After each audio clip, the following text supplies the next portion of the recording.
My name is Jerrold Wiebe, and I'm originally from southern Manitoba, now in Winnipeg, and I call myself a legacy teacher. Really, it's code word for old and retired, but I prefer the word legacy teacher. That's pretty much me. This is our 1990 VW Westfalia, and we acquired it about 20 years ago. It was originally purchased at St. James Volkswagen here in Winnipeg, and a couple in North Kildonan had it, and they were getting on in years, and he was ill, so unfortunately they had to sell it, and we happened to be the right people at the right time, and we've had it since. We've had an absolute blast with it. It is a two-wheel drive. We've done some work with it. We've maintained it, and I've done all the maintenance to it. It has 180,000 kilometers right now, and it's unique because it has air conditioning, which is a must when we have 40 above and we're traveling, and we just want to make that voyage a little bit nicer, and it works fantastically. We did have a collision with a deer a couple of years ago, and so it had to be needed a little bit of TLC, and so we were able to give that to it and find some fantastic people to take care of some of the blemishes, and also do a little bit of the mechanical work. So that's been our baby for just about 20 years now. Well, I was able to get collector plates for it, and I thought, okay, what kind of fun would I have with it if I wanted to get vanity plates on it? And I didn't want my name on there. I thought maybe off-grid would have been good, because with the 340 watt solar panel on the roof and the 12-volt fridge, we pretty much can go off-road and not worry about being tied to any grid or anything like that, and have a great time. But then I was reading about the idea of a white elephant, and how elephants in many cultures, elephants are the work machines for the culture, and the more elephants you had, the wealthier you were, and the wealthier you were, the more elephants you could acquire. And if you wanted to plague a fellow ruler, you would buy them a white elephant, because in this culture the white elephant was sacred. And so that meant that when you gave it as a gift, the receiver of that gift needed to house the elephant, feed the elephant, but could not make it work because it was sacred. So I thought, that's kind of appropriate for people's views of what a Westfalia is like, because you put a lot of money into it and often you don't get anything back. Has not been our case. We've got tremendous joy and pleasure out of it over the years, but given its shape and its color, I felt that was quite appropriate. At one point I was stopped by a police officer because I was going a little bit over the speed limit in an urban setting, and unbeknownst to me, I wasn't trying to speed, but I was just not paying attention, and I was pulled over, and the officer came and said, "Are you aware that you were speeding," etc. And I said, "No, I wasn't aware that the speed limit has changed, and I wasn't that much over." So I said to him, "Perhaps you could be a little bit lenient. Besides, you really don't want to go back to the precinct to tell people that you gave a VW Westfalia, which is notorious for its slow motion, that you didn't want to go and tell people that you gave a VW Westfalia a speeding ticket." And he smiled, bless his heart. He was gracious. He smiled, even laughed a little bit, and said, "Yep, here's your warning." We really like the original look of the Westfalias, but at the same time, we wanted to make sure that it fit our lifestyle and it fit what we wanted to do. The fridges within these units, ours always worked, but it was always cool-ish because it was an evaporation system. It was always about 20 degrees below ambient temperature, and sometimes that's not super cold or cold enough for our purposes. We always ended up bringing a backup cooler just in case. And so we thought, okay, how do we make this a little bit function a little bit differently for us. And so what we've done is we installed a Vertifrigo 12-volt fridge in place of in lieu of the 3-way fridge. Now it's just 12 volt because I realized that I didn't need one that was AC and a DC fridge, because in the almost 20 years that I had the previous one, only once did I ever connect to grid power. So we went strictly with a 12-volt fridge, and then in here we have our lithium battery with all of our componentries, and in here is all of the necessary componentry for the solar panel. The solar panel, I'll put up the top so you can see it. Now what I did do was, I always thought, if I'm going to put a solar panel on, I started with some of these really small ones. And what I've learned about solar panels is even if it's rated at 200 watts, you're not getting 200 watts. You only get a very small portion of that.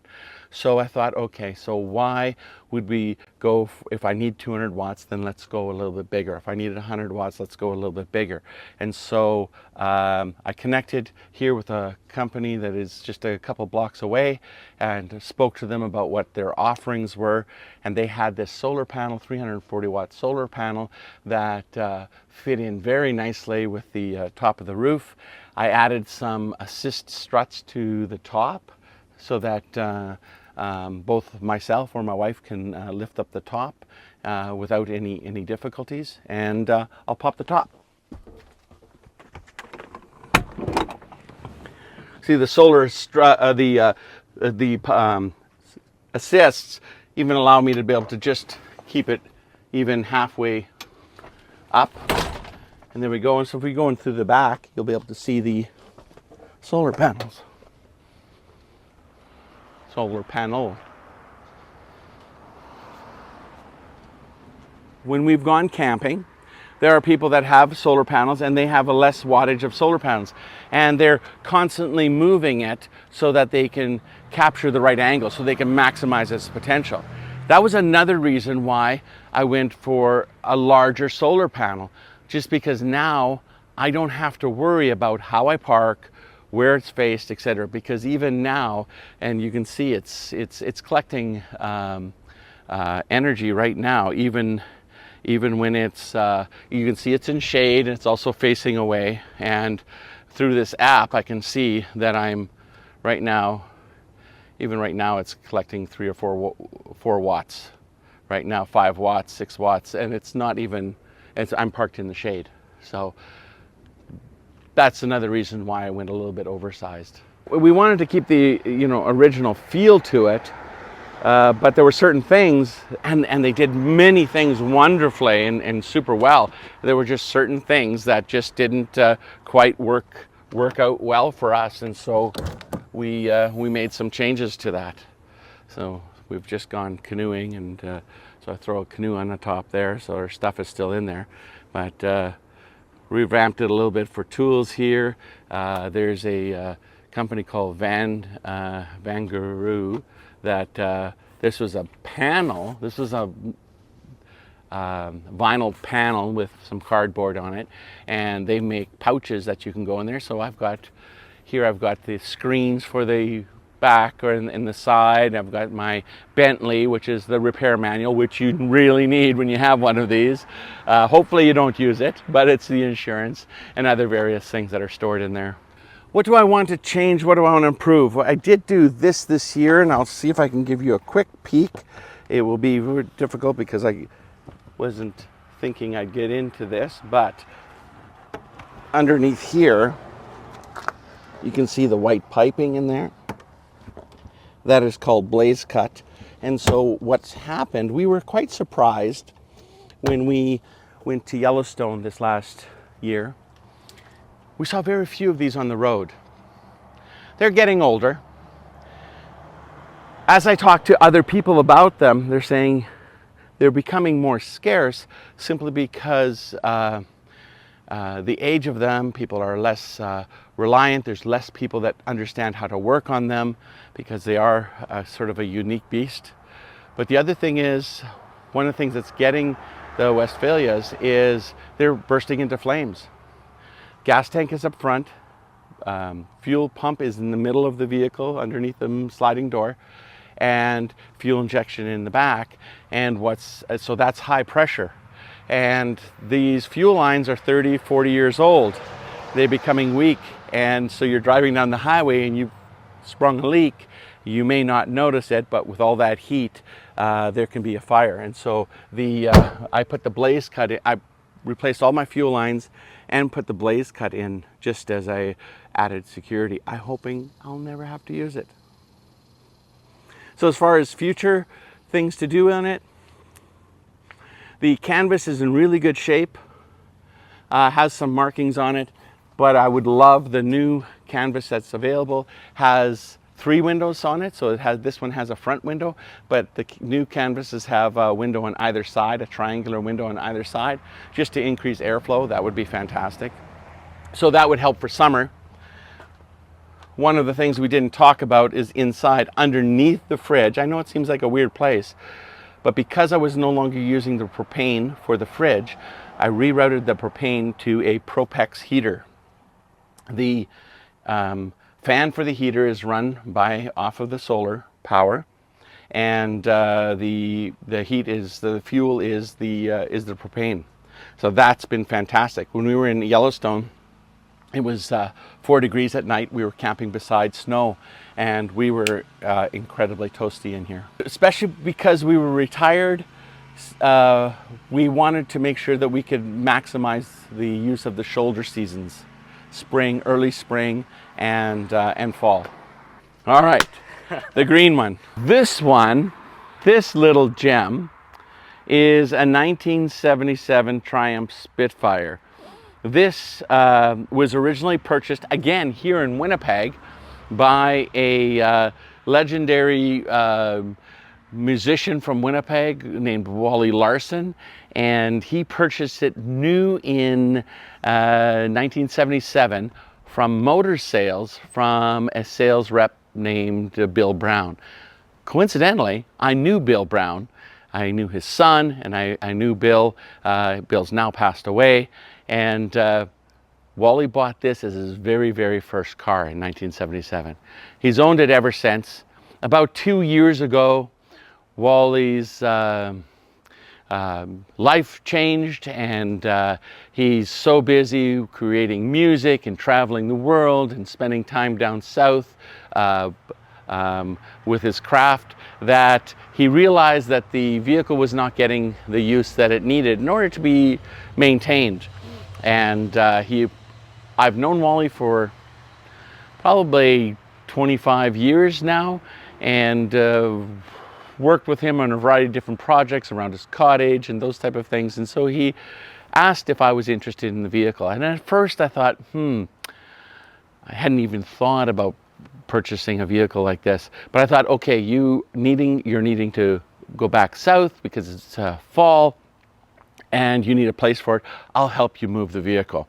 Well, it didn't take long, and I fell in love with it. And so Wally and I came to some agreement. First of all, I had offered that I would just rent it for a year because it's his first car. You got to keep it.